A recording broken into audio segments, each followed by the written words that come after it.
ความหลังเมื่อครั้งเก่าก่อนเจ้าลืมแล้วหรืองามงอน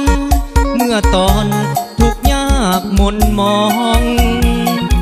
ข้ามมาเมืองไทยเม้นผู้ใดเอาเจ้าข้ามของไผอุ้มไผสวยประคองนวลน้อง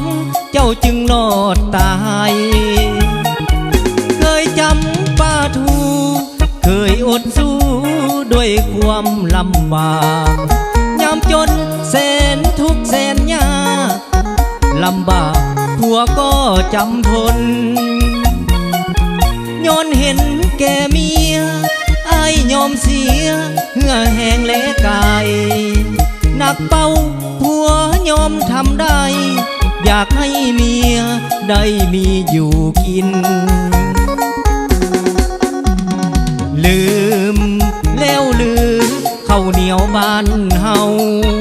น้องลืมแล้วลือข้าวเจ้าที่คนลาวเคยกินลืมรถเข้าจีน้องคนดีน้องมีปีกบินลืมลูกลืมผัวมนสิ้นยุพินปีกก้าขาแข็ง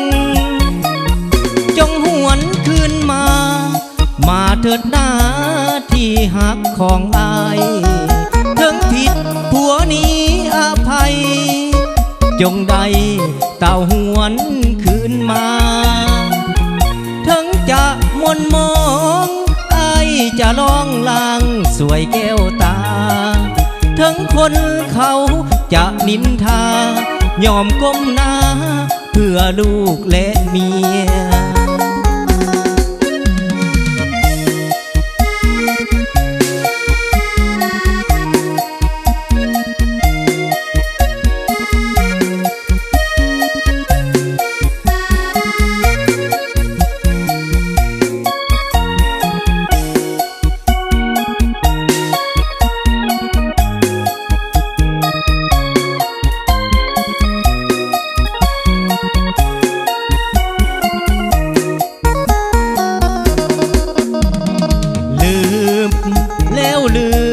ข้าวเหนียวบ้านเฮา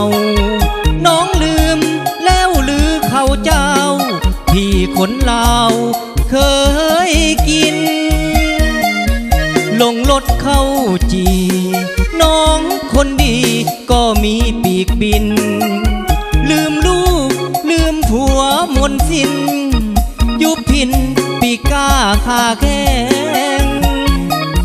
จงหวนคืนมาเถิดหน้า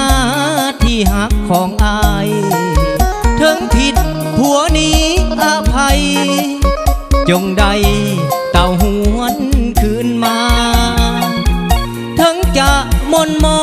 งอายจะลองลางสวยแก้วตาถึงคนเขาจะนินทายอมก้มหน้าเพื่อลูกและเมียขอบใจอาจารย์น้อยลำซีที่ให้โอกาสขึ้นมาประกอบชวนเสียงเพลง